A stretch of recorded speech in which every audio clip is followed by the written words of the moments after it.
Olá, o Live Entrevista hoje conversa com o João Arlindo Correia, promotor de justiça.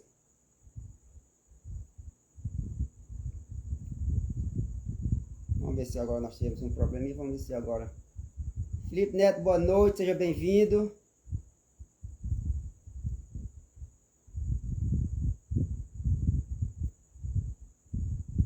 Felipe Neto será nosso convidado na próxima semana. Estará comigo aqui no Live Entrevista. Daniel, boa noite.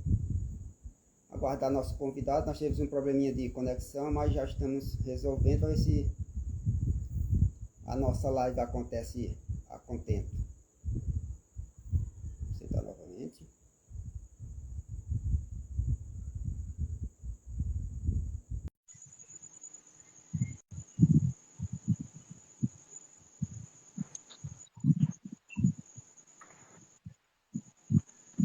Pronto, deixa assim. Boa noite. Boa noite. Tá me ouvindo agora? Sim, agora tá, estou escutando bem e estou lhe vendo também. Eu troquei a conexão. Promotor, primeiro eu quero lhe agradecer demais por ter aceitado o convite para participar do meu projeto e assim a gente conversar e levar um pouco da sua história e também do seu trabalho para a sociedade. Arlindo, eu que agradeço o convite e, como sempre, estou aqui à disposição para a gente bater esse papo aqui, né? Interagir com todos que estão ouvindo e nos vendo, né? E trocar ideias, que isso é muito importante para que a sociedade saiba mais sobre o nosso trabalho, a nossa colocação no dia a dia, na nossa vida, né? Importante. Então, eu agradeço a você e me coloco à inteira disposição para a gente trocar esse bate-papo, mas já também peço desculpas em razão da internet, né? A internet, ela oscilou, eu tive que trocar de provedor. Mas isso acontece, a internet é exatamente isso e é ao vivo, sempre acontece, pode acontecer isso. Doutor João Arlindo, que é meu xará, me conta um pouquinho sobre a sua história. Quem é João Arlindo Correia Neto?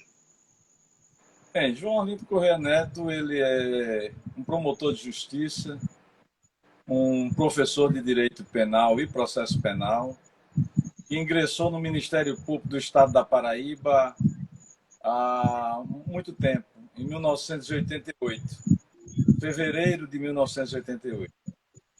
Então, passei por várias comarcas, muitas promotorias, né, até chegar a João Pessoa, e leciono há muito tempo também, né, essas duas cadeiras especificamente, principalmente, mas ingressei, Arlindo, no Ministério Público, na comarca de Serra Branca, minha querida comarca de Serra Branca. A gente não esquece a primeira comarca. Eu costumo dizer aos meus alunos, aos colegas também, a primeira comarca era sempre bastante marcante na vida de um promotor de justiça. Então foi lá que eu iniciei, no longínquo 1988, ainda no século XX, né? E dali eu fiquei algum tempo, mais de 4 anos e meio, e sozinho naquela região, na região do Cariri. Então eu tinha não só Serra Branca, mas também São João do Cariri, Sumé, Prata e Monteiro. Numa época em que as estradas eram ruins, nós não tínhamos internet, não tínhamos nem computador ainda, né? É muito incipiente ainda a estrutura e a infraestrutura das cidades. Então é isso, mais ou menos é isso. Ô, doutor João Arlindo, por que a escolha, o direito como escolha acadêmica e, consequentemente, profissional no futuro? Futuramente foi profissional.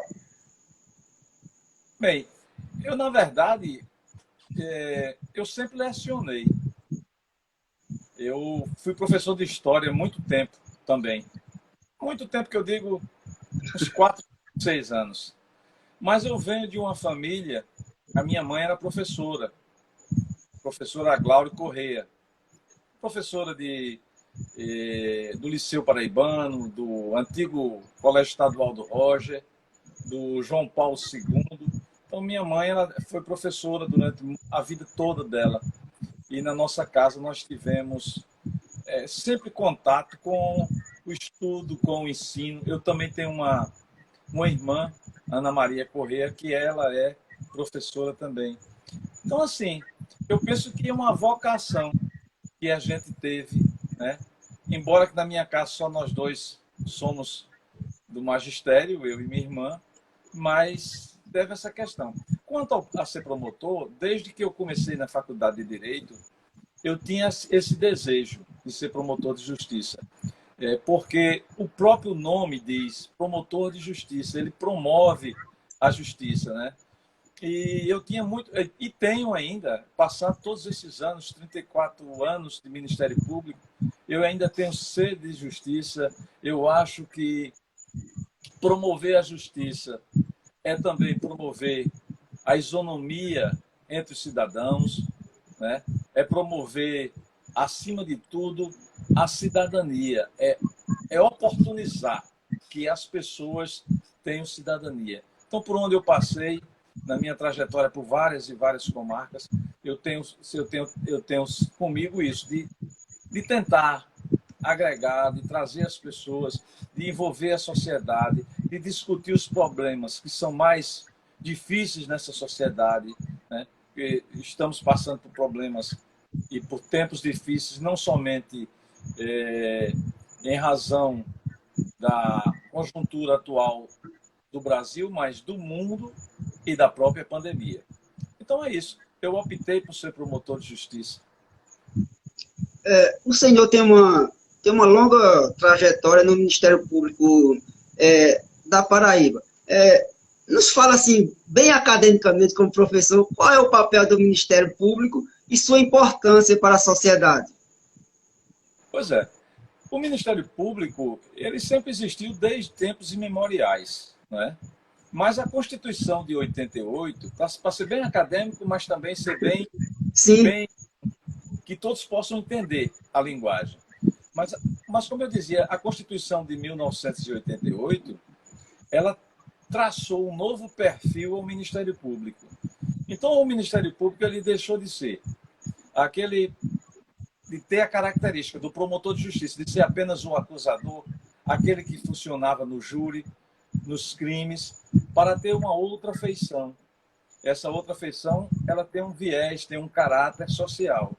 Então, essa Constituição de 1988, lá no seu, para quem quiser dar uma olhada, no seu artigo 129 e seguintes da Constituição Federal, ela traçou esse novo perfil ao Ministério Público, né? Então, assim, o que é que o Ministério Público faz hoje? Tudo aquilo que fazia antes de 1988 na parte criminal e no âmbito social. Então, hoje, o promotor de justiça, ele é quem zela pela infância e juventude, pelo cidadão, pelas minorias, pelas mulheres, pelo meio ambiente, consumidor. Então, assim, uma vasta gama de atribuições que foram cometidas ao Ministério Público pela Constituição de 1988. E, lógico, sem descuidar da questão criminal, né? Ele tem ainda todo promotor ele tem aquele desejo, né, de promover a justiça também no âmbito criminal. Então, ele teve também uma outra função, que foi a de fiscalizar. Ele é o fiscal dos outros poderes. E no âmbito eleitoral, ele também é a função de promotor eleitoral. Então, você está vendo, meu amigo Arlindo, que as atribuições, elas são muitas, né? Elas trouxeram muitas e muitas novas atribuições ao Ministério Público. Doutor João Arlindo, quando o cidadão comum ele é acusado, ele é punido, ele, no geral, ele fica calado.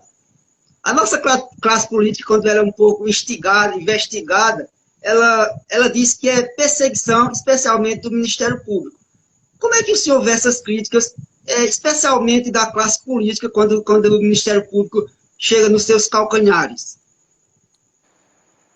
Olha, ninguém gosta de ser investigado, né? E é uma crítica, e nós passamos agora por um problema seríssimo, que foi a PEC 5, né? Que a PEC 5 queria mudar a composição do Conselho Nacional do Ministério Público, colocar lá dentro pessoas indicadas pelo parlamento, inclusive na condição de corregedor nacional. Isso ia trazer muitos problemas no que diz respeito à independência funcional do Ministério Público. Mas o que a classe política ela mais teme é exatamente ser investigada. E ela só pode ser investigada por alguém que tenha total independência funcional. Porque, senão, do contrário, obviamente, ela pode sofrer pressões de A, de B, de C, não é? Então, para que haja, eu digo com a mais absoluta clareza, para que haja independência total de investigação, seja do âmbito político ou não, há que se ter também independência funcional. E eu digo mais, eu estou dizendo isso como líder de classe que fui. Eu passei 4 anos à frente da Associação Paraibana do Ministério Público e fui também da CONAMP, a Associação Nacional do Ministério Público. Eu fui vice-presidente da CONAMP. E fui vice-presidente numa época muito complexa, que foi exatamente a da PEC 37, que também não passou porque o povo saiu às ruas. Acho que vocês lembram, lá em 1910, em 2010, que houve toda aquela manifestação popular e o povo abraçou o Ministério Público, abraçou a nossa causa e disse não, independência para o Ministério Público é fundamental para a sociedade. Então, assim, eu vejo a crítica, recebo as críticas, porque eu acho que nós estamos no Estado democrático de direito e as críticas elas devem vir. Mas rechaço as críticas que dizem, por exemplo, que o Ministério Público é seletivo, ou que o Ministério Público está com viés político, A ou B. Não, ele tem uma independência, uma autonomia, e aqueles casos que vão chegando ao seu conhecimento, ele vai naturalmente instaurar as investigações criminais e buscar a verdade real. Porque só a verdade real é que importa. E essa verdade real é culpado? É inocente? É isso que importa. Agora, se você me perguntar, bom, mas o Ministério Público comete erros? Todo ser humano comete erros. Pode, eventualmente, cometer um erro aqui ou acolá. Mas há controles, há pesos e contrapesos para punir quem erra ou quem se excede. Existem as corregedorias nacionais, existe a corregedoria estaduais e existe a corregedoria nacional. É isso. Hoje o senhor é promotor de justiça de defesa da criança e do adolescente, em João Pessoa, não é isso? Isso. Quais são as atribuições dessa promotoria? Bom, a minha especificamente, ela tem a principal atribuição dela é velar para que crianças e adolescentes não se encontrem em estado de vulnerabilidade, que sofram qualquer ataque à sua integridade física, psicológica, moral, etc. Então, basicamente, para que o público que é leigo não compreende o aspecto jurídico, de forma bem didática, mas também bem para que o leigo compreenda, né? Essas são as principais atribuições da minha promotoria. Existem outras promotorias da infância e juventude em João Pessoa. Existe a promotoria da infância e juventude de João Pessoa, que tem atribuição sobre o aspecto infracional. Então, essa promotoria ela vai investigar, vai processar, não é? Aqueles adolescentes ou que cometem infrações penais. E existem aquelas outras promotorias que cuidam, por exemplo, das instituições de abrigamento, todo tipo de instituições, colégios, etc. Doutor João, o Estatuto da Criança e do Adolescente, ele trata das crianças e dos adolescentes como sujeitos de direito, né? Sim. O que é que significa como as crianças, e como que isso significa, e como as crianças eram tratadas antes dessa legislação do ECA? Muito bem. Arlindo, antes do Estatuto da Criança e do Adolescente, que é a Lei 8069/90, você vê que ela é uma lei nova, né? Relativamente nova. Ela é pós-Constituição de 88, ela é de 1990.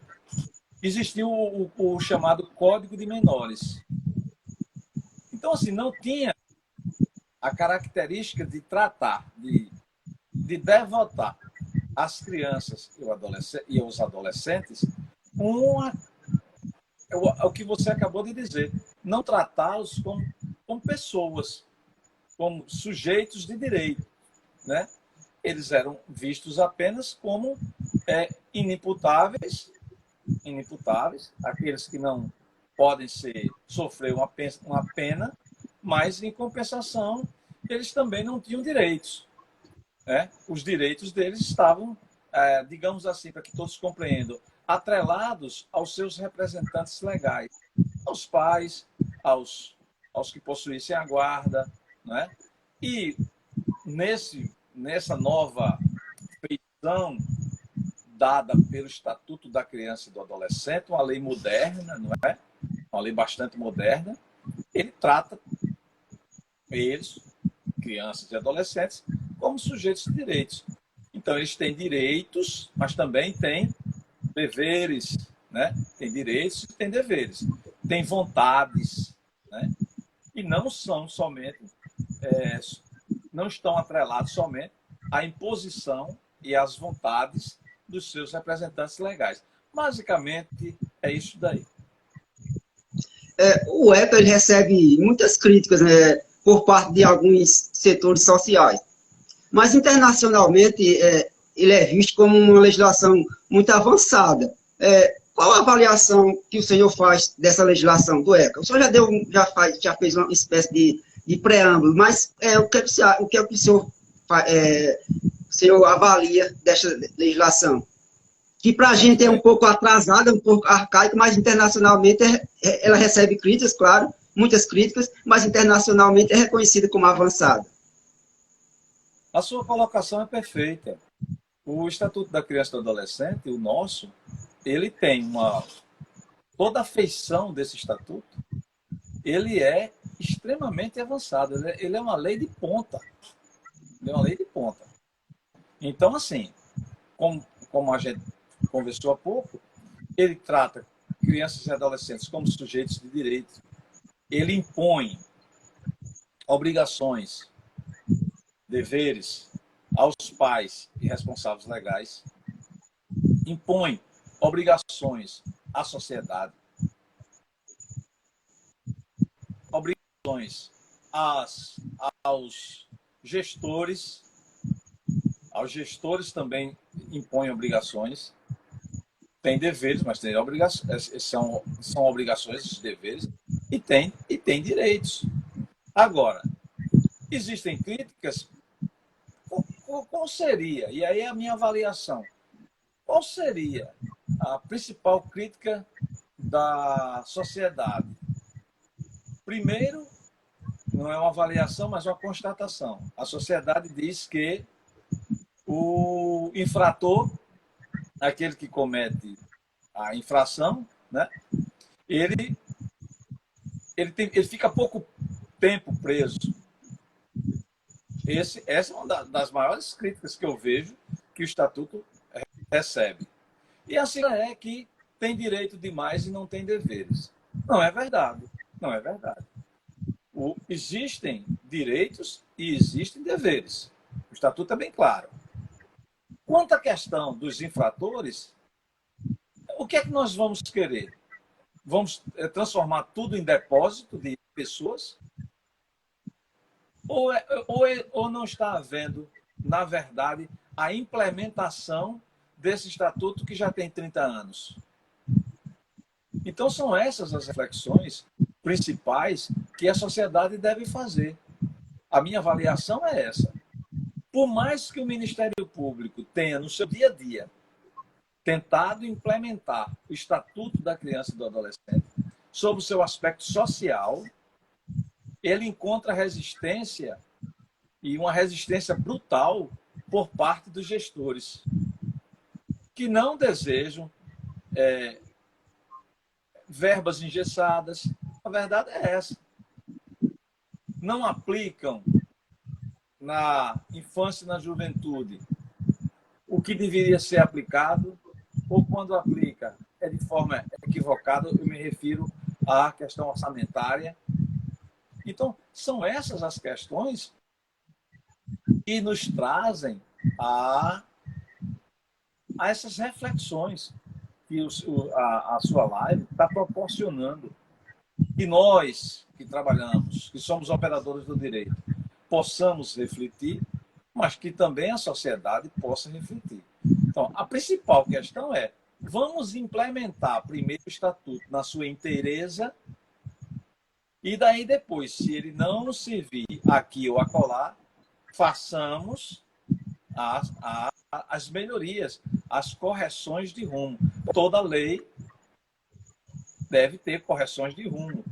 Por quê? Porque a lei é reflexo da sociedade. As sociedades evoluem. Você imagina o seguinte, que em 1990, quando eu entrei no Ministério Público, mais ou menos por ali, nós não tínhamos internet. Nós não tínhamos a possibilidade de fazer esse bate-papo que nós estamos fazendo aqui. Nós não tínhamos computador. Então, a sociedade evoluiu. Por exemplo, infrações, crimes foram criados utilizando-se dessa ferramenta maravilhosa que nós estamos usando hoje aqui. Então, o estatuto ele não é, na verdade, implementado na sua inteireza, integralmente, e causa danos aqui, causa danos acolá. E essas correções de rumo, elas têm que ser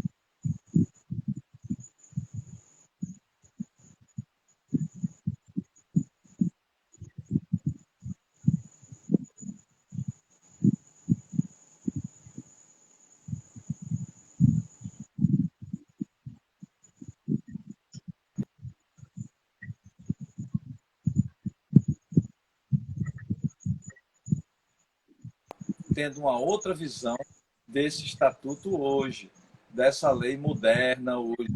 É isso. Mais ou menos, Arlindo, uma avaliação assim, bem didática, mas também bem rasteira daquilo que é a não aplicação na totalidade do Estatuto da Criança e do Adolescente. E me permita só um gancho. É muito melhor gastar mais dinheiro agora com infância e juventude do que criar presídios mais na frente. É melhor criar escolas agora do que mais na frente buscarmos uma ressocialização que nem sempre vem quando nós temos uma massa absurda de infratores no Brasil. Doutor João, uma das grandes chagas da nossa sociedade, especialmente das pessoas mais carentes, é a exploração do trabalho infantil. E, vez ou outra, a gente escuta, infelizmente, de algumas pessoas dizendo que o trabalho educa a criança. O que é que o senhor tem a dizer a essas pessoas que ainda pensam dessa forma? Pois é. O trabalho infantil, ele não é atribuição nossa, do Ministério Público Estadual.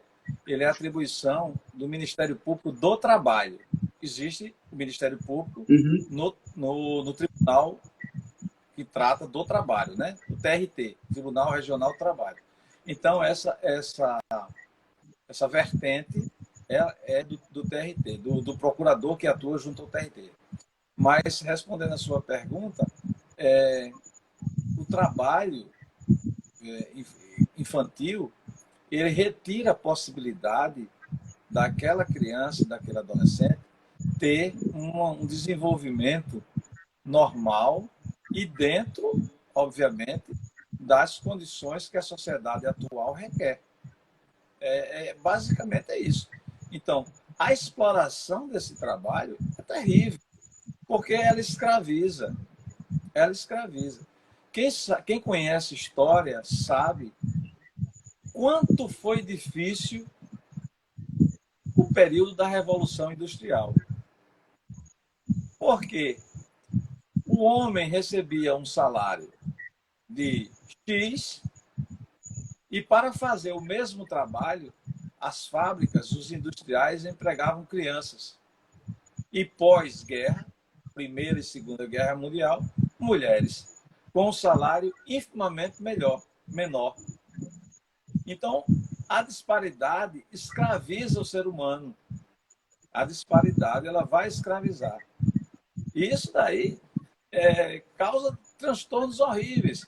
Olha, até hoje, as mulheres estão lutando para que possuam igualdade, não só de direitos, mas salarial entre homens. Você imagina se o trabalho infantil não tivesse sido erradicado. Façamos um outro exercício de pensamento. A Inglaterra, o berço da Revolução Industrial, quando ela resolveu que a criança e o adolescente ele não deveria trabalhar até determinada idade, obviamente, é claro, trabalhar ele pode, mas a determinada idade. O salto que foi dado na sociedade inglesa foi absurdo, porque ele começou a preparar esse jovem para ter uma mão de obra especializada. E veio em pouco tempo essa mão de obra especializada. E essa mão de obra especializada trouxe o quê? Mais progresso para a Inglaterra. Então, nós temos que pensar essa questão. No Brasil, há um trabalho escravo, ele é muito utilizado em carvoarias. Trabalho escravo mesmo. Não estou dizendo trabalho, não. Eu estou me reportando a trabalhos que esgotam a quebrar pedras, né? Os catadores de açaí, de coco no Maranhão. Nós temos os quebradores de pedra aqui no sertão da Paraíba, que teve um tempo que estava absurdo. E os colegas tiveram muito trabalho lá no sertão para erradicar essa prática. Então, assim, são situações que nos tem que nos levar, não é que devem, não. Nós temos que fazer essa reflexão. O trabalho infantil, ele é maléfico, ele é prejudicial. Ah, mas ele está educando. Não. Ele pode ser educado sem ser esgotado fisicamente no trabalho, porque senão ele vai chegar em casa e não vai ter condição de fazer as suas tarefas normais, que seriam aquelas tarefas típicas de um adolescente. Ah, a escola é ruim, então vamos transformar a escola em escola boa. A escola tem que ser boa. Exato. Não é o inverso, não. Nós não devemos matar a vaca para acabar com o carrapato, não. Não existe isso. Erradica-se o carrapato sem matar a vaca. Doutor João, nesses mais de 30 anos de ECA, quais são os direitos das crianças e dos adolescentes que ainda não foram efetivados? Olha, depende muito de região para região. O Brasil é um país continental. Então, nós temos... Vou dizer... Vamos citar para a nossa região, né, para a Paraíba. Sim. Então, nós não temos ainda, por exemplo, nas unidades de reintegração, de reinserção, de recuperação de jovens infratores, nós não temos ainda uma profissionalização de qualidade, uma reeducação nos moldes que preconiza a lei. Nós não temos, não está efetivamente implementado. escola pública de qualidade, esporte, lazer, tudo isso são direitos que deveriam ser implementados. A saúde básica, porque o Estatuto diz que o adolescente, a criança, ele tem prioridade absoluta. Prioridade absoluta.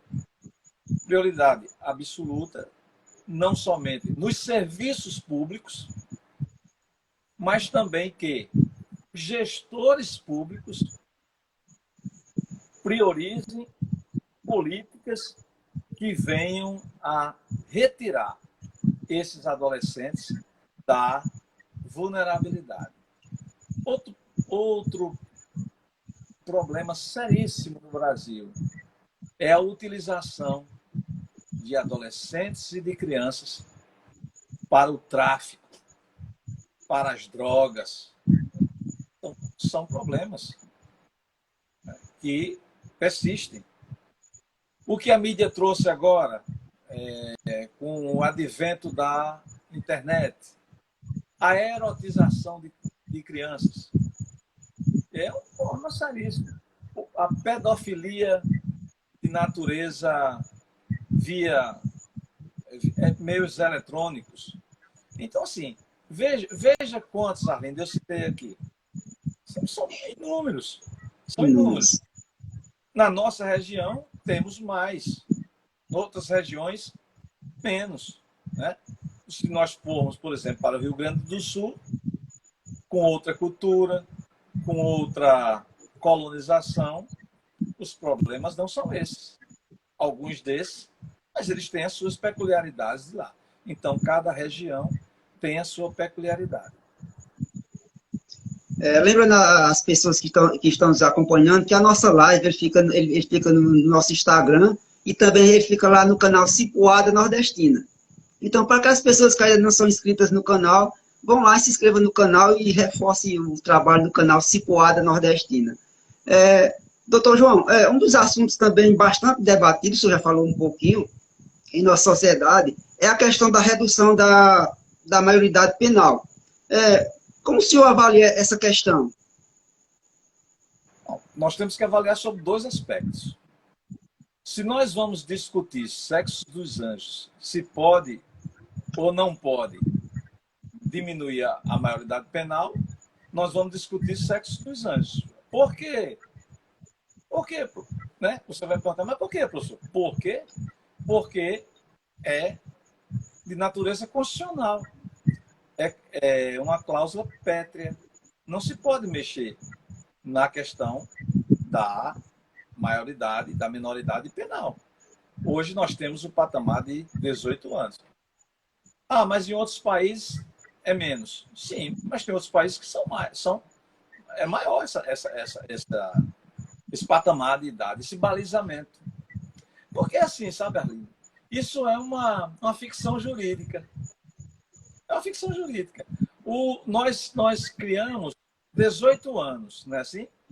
Então, se imagina o seguinte, se um adolescente comete um crime hoje, uma infração penal hoje, às 11 horas e 30 minutos do dia 25, e ele completa 18 anos amanhã, se ele cometer a mesma infração,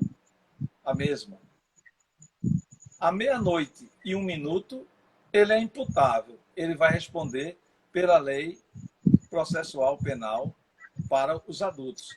Se não, ele vai responder pelo Estatuto da Criança e do Adolescente. É uma ficção jurídica. Se a gente baixar para 16, também nós vamos ter um balizamento diferenciado, essa mesma ficção jurídica. Agora, o seguinte, a pergunta é, se nós baixarmos, haveria ressocialização? Ou nós estaríamos jogando uma massa de adolescentes que não tem ainda uma formação de tirocínio, de discernimento completo? Estaríamos jogando essa massa em presídios? É isso que a sociedade quer? Eles vão sair como? Vão sair melhor É verdade que vão sair melhor? Ou vão sair pior? Lá, infelizmente, não é um local de plena recuperação, infelizmente. Infelizmente, não é.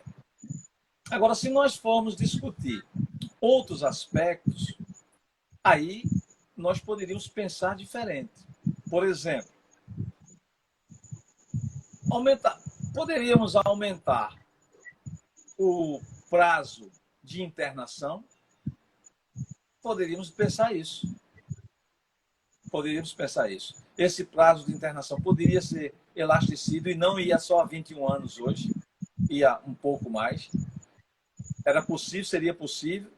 Eu não sei se é interessante ou se seria interessante. Mas são possibilidades, são possibilidades. Mas para que isso ocorra, nós teríamos que ter a certeza absoluta, mas absoluta mesmo, de que estaríamos dando um passo importante na reabilitação e, consequente, ressocialização desse indivíduo. Porque, do contrário, não vai adiantar absolutamente nada. Absolutamente nada. Vai servir cada vez mais de massa de manobra. Se nós baixarmos para 16, vou pegar o tráfico, por exemplo. O traficante vai cooptar soldados de 14. Aí nós vamos baixar para 14, ele vai cooptar soldadinhos do tráfico de 12. Então não funciona. A mecânica do crime não é a mesma mecânica da indignação da sociedade, amigo. Não é. Infelizmente. A gente que lida com isso, a gente sabe. A sociedade, ela pensa pelo imediatismo e pelo que ela acha que vai resolver. Principalmente nesses tempos de internet, de redes sociais, onde todos acham que são doutores em tudo. Então, assim, a mecânica é outra. A sociedade, ela vai pensar de uma forma e a mecânica do crime no dia a dia realmente é totalmente inversa. É totalmente inversa. Então, nem sempre o que a gente pensa que vai ser bom, será.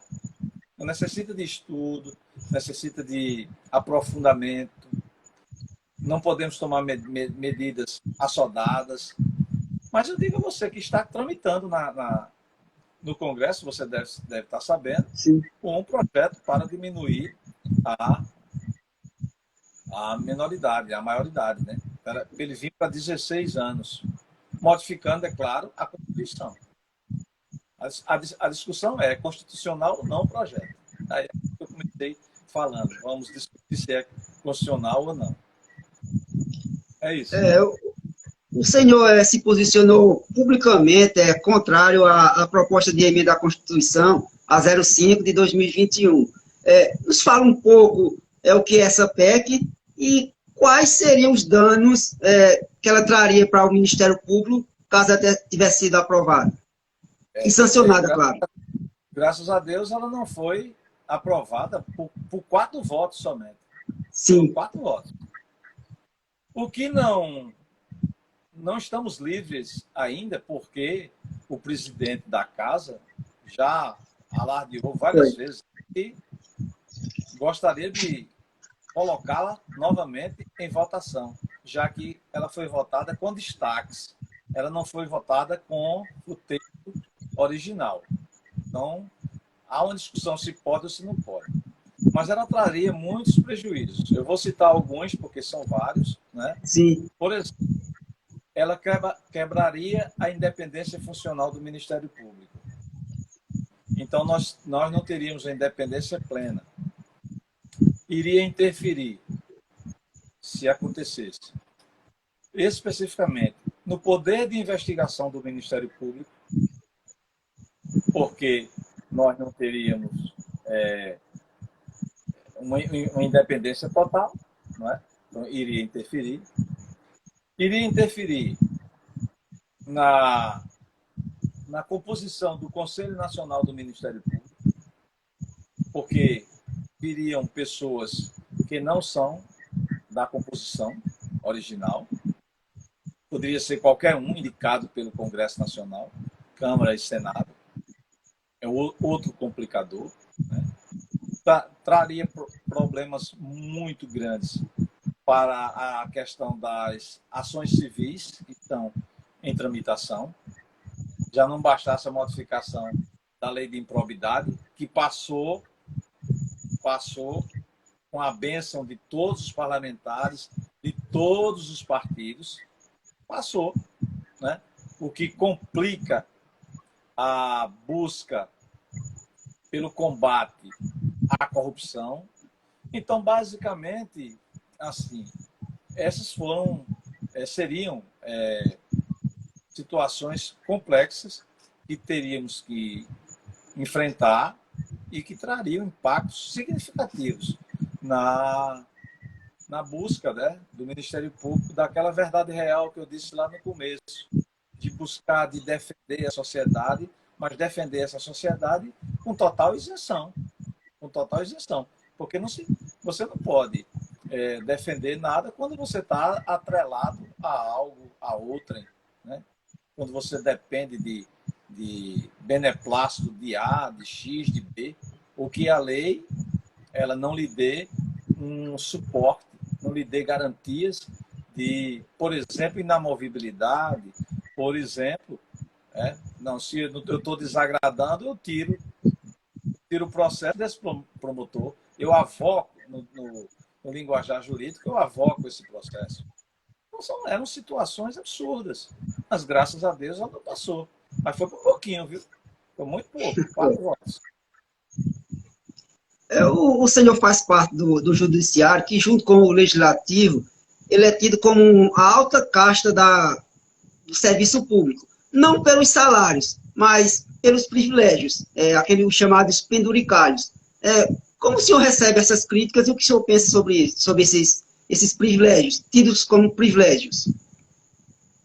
A gente tem que colocar para a sociedade que esses penduricalhos, eles existiram. E dizer que a maioria era contrária, mas era legal.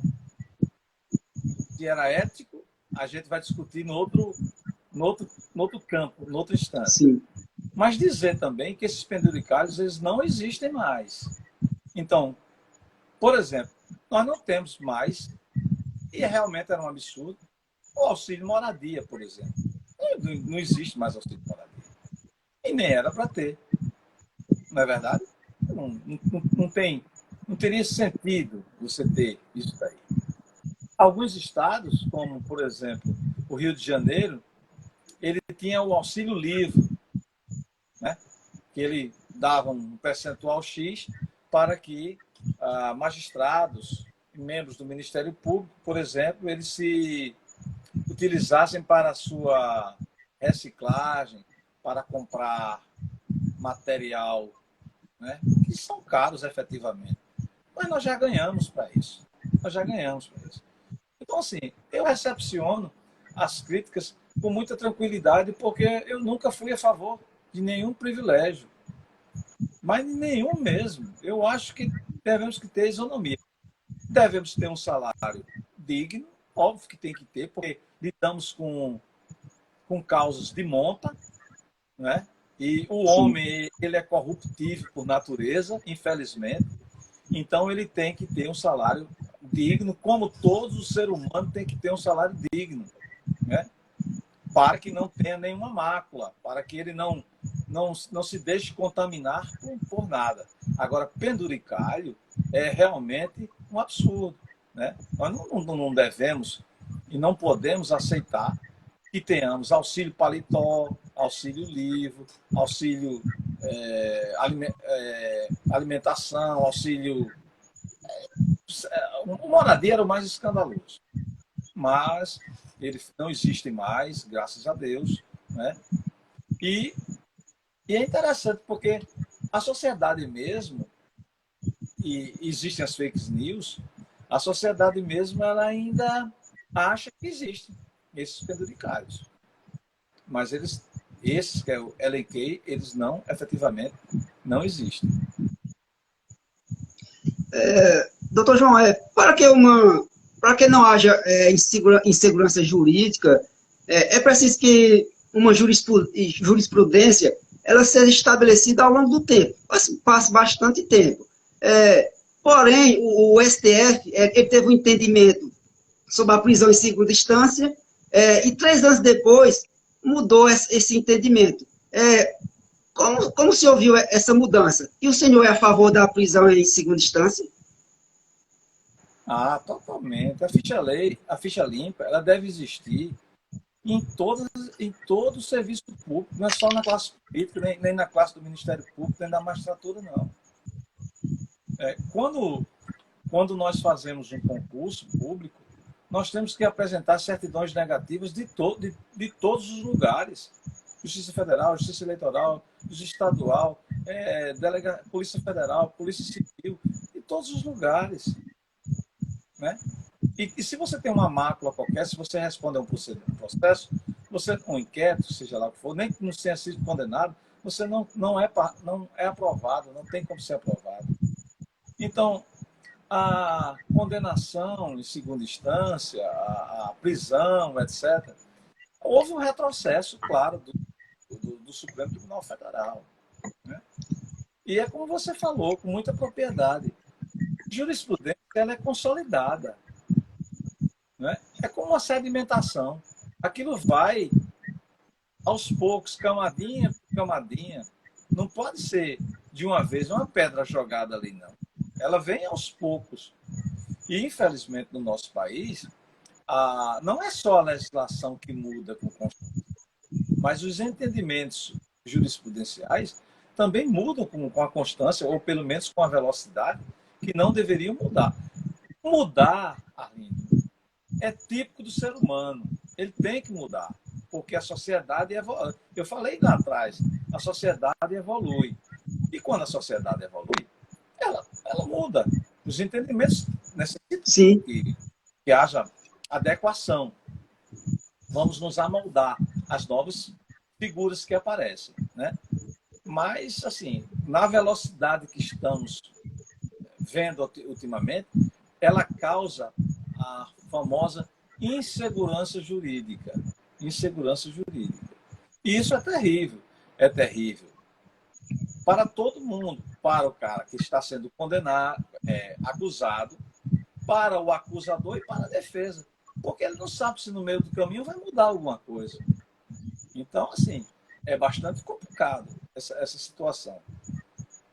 Teve um viés político? Pode ter tido. Teve um viés apenas porque houve uma mudança de composição, e nós sabemos que houve a mudança de composição do tribunal, né? Pode ter sido? Pode também. Mas mesmo assim, não, vamos usar uma palavra mais da moda, não foi salutar. Não foi salutar. É o meu entendimento. O meu entendimento não é lei. E eu imagino que tem muita gente que discorda. Mas, assim, é um posicionamento de quem lida todos os dias com a lei, com a jurisprudência, com o dia a dia, né? Dessas modificações que atrapalham bastante, muito. Atrapalha a sociedade, principalmente. Futuramente, o senhor vislumbra disputar algum cargo eletivo? Não. Primeiro porque nós temos um impedimento, né, Arlindo? O membro do Ministério Público, na verdade, ele só pode ser promotor de justiça e membro do magistério, né? Ele pode ser professor, mas ele não pode ter nenhum cargo de direção. E também não pode ter cargo político. Não pode ter cargo político. A Constituição ela proibiu. Ela deu... Antes de 88, podia.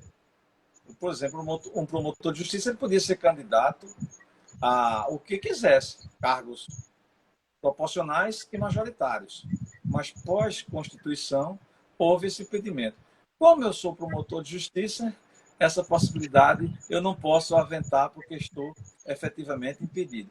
Mas eu trago para os teus ouvintes, os telespectadores aí, uma curiosidade, um dado histórico importante. Eu não sei se você sabe, deve saber, você é um homem estudioso, mas antes da Constituição de 88, só no estado da Paraíba, eu vou citar alguns promotores de justiça que eram membros do parlamento, portanto, constituintes, que foram importantíssimos para a feição atual da Constituição. Não a atual, que está bastante desfigurada, mas a Constituição da época, a de 88. Então, vou citar só alguns. Ronaldo Cunha Lima era promotor de justiça. Antônio Mariz era promotor de justiça. Tarcísio Buriti foi promotor de justiça. Agassiz Almeida, que teve um papel fundamental na construção da feição atual do Ministério Público, era promotor de justiça. Eu posso citar vários aqui. Então, a Constituinte ela tinha vários e vários membros do Ministério Público na sua composição. Ibsen Pinheiro, no Rio Grande do Sul. São vários. Né? Então, assim, eles tiveram um papel importante. O que se discute muito é que essa proibição de membros do Ministério Público, da magistratura, serem candidatos, é boa ou má? Foi positiva ou foi negativa? Então, como tudo na vida, ela traz prós e contras. Se você me perguntar se eu sou a favor, eu sou a favor. Eu acho que não podemos ser cidadãos de segunda categoria. E é o que nós somos hoje. Nós votamos, mas não podemos ser votados. Claro que se nós pudéssemos ser candidatos, tivesse as quarentenas. Existem as quarentenas, mais do que justo. Mas não é o que a lei hoje preconiza. Hoje, a lei diz o seguinte: não podemos ser candidatos. Então, assim, eu não tenho essa condição de ser candidato, não posso ser candidato. Doutor João Arlindo, a gente está chegando ao final, a gente combinou um tempo, mas esse tempo extrapolou um pouquinho. Mas antes de terminar aqui nesse meu projeto, eu tenho um momento cipuada. Eu digo uma palavra e o senhor também o convidado de uma palavra só, ou de uma pequena frase, responde. Vamos lá ao momento cipuada? É o momento de quê que eu não ouvi? O momento cipuada. O momento cipuada. Vamos lá? É com cipó de boi, não? Não, é mais leve. É de Jucá. Palmatório. Um lugar.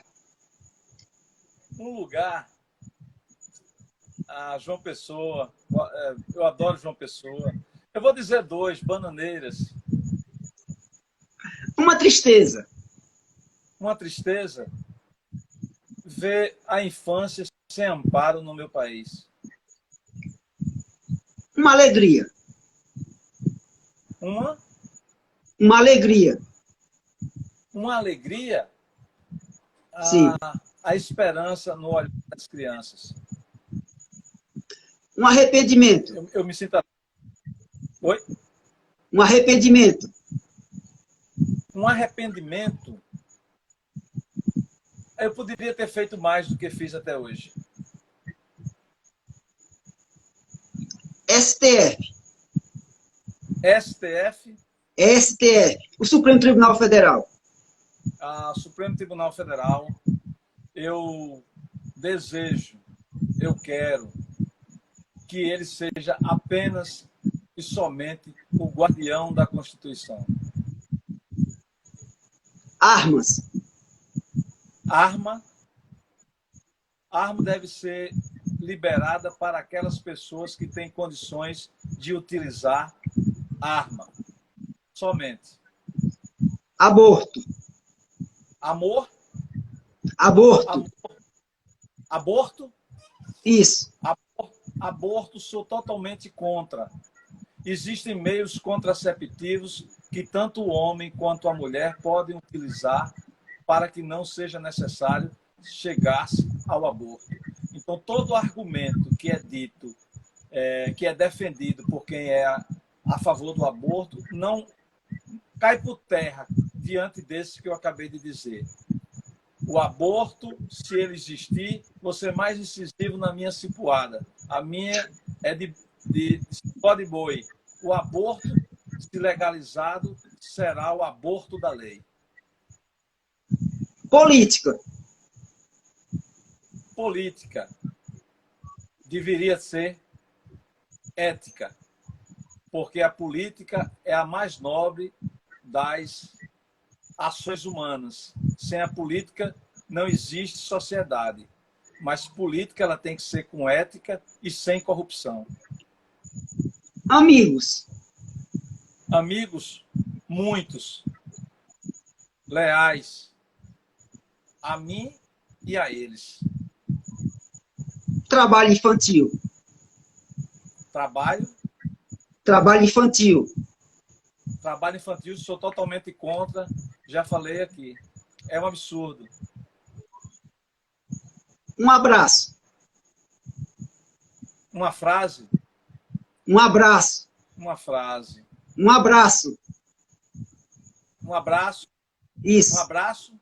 Isso. Um abraço eu deixo para você, amigo. Para todos esses que estão nos ouvindo, né, nos vendo. Há um abraço realmente fraterno, aqui que o coração bate, que o coração acelera, que o coração nos torna mais irmãos, né?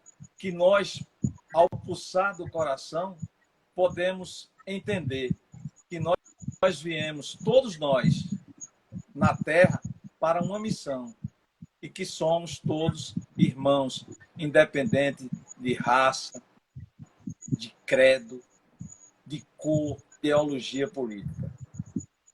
Uma saudade. Da minha mãe. Família. Travadinho.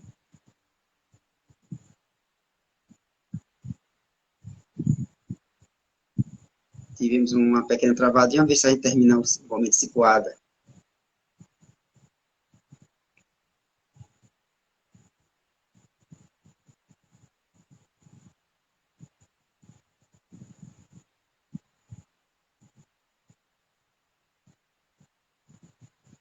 Temos uma travadinha, vamos ver se a gente consegue terminar a nossa live.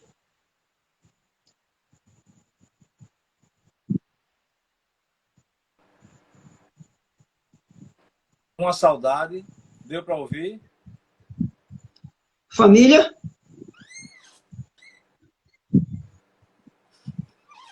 Deu uma travadinha. Família. Uma saudade, eu disse da minha mãe. Família. Sim, agora família. Família é o suporte de todos nós. A base da sociedade. Paraíba. Paraíba pequenina, mas Paraíba é hospitaleira e Paraíba é, acima de tudo, forte, aguerrida e com muitos filhos que destacam nacionalmente. Então, o meu amor é a Paraíba. Futuro. Eu sou otimista. Eu acho que o Brasil será uma grande nação. Já é, mas será grande tratando melhor os seus filhos. A vida. A vida? Sim. O bem maior de Deus. E Deus? Hã? E Deus? Deus. Como é? Deus. Está travando, Arlindo. Deus. Deus é o ser supremo, o grande arquiteto do universo. Sem ele, nada somos. Então, nós temos que ter Deus no coração para sermos mais humanos. Para entender a humanidade, nós temos que entender a Deus. Ele é aquele que você pode chamar do que for, mas podemos chamar de energia. Se ele é energia vital. João Arlindo Correia, promotor de justiça. João Arlindo Correia Neto, ele é um homem simples, humilde, quem me conhece sabe, que gosta de ler, gosta de fotografia, gosta de pedalar, gosta de praticar esporte, gosta do mar, gosta do campo, gosto da cidade. Eu acho que as cidades devem ser bem tratadas. Gosto da família, gosto dos amigos. E é isso. Eu sou um ser humano como outro qualquer, que pode passar despercebido na multidão. Mas eu creio em Deus e eu acho que essa é uma característica grande minha. Crer em Deus e ser amigo, ser leal. Quem me conhece sabe. Quem me conhece sabe que eu sou assim.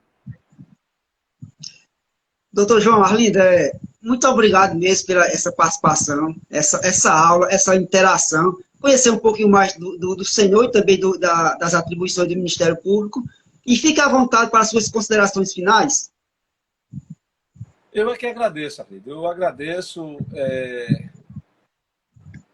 primeiramente, por ter tido a oportunidade de dialogar com você, de lhe conhecer melhor, de conhecer suas ideias, a forma leve como você tratou a entrevista, né?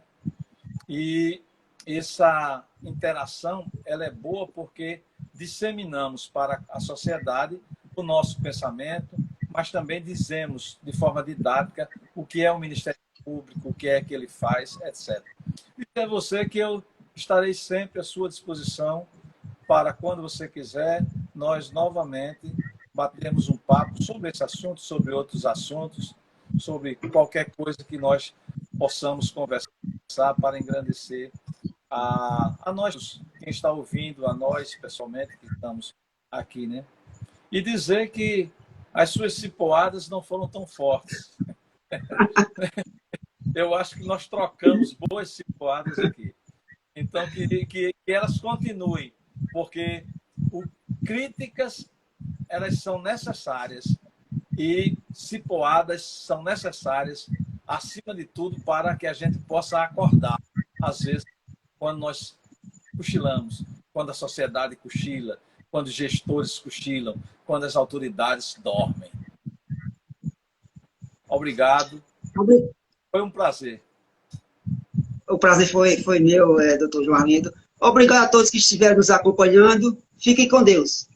Eu sou Arlindo Caboclo e aqui a cipoada é nordestina. É isso aí.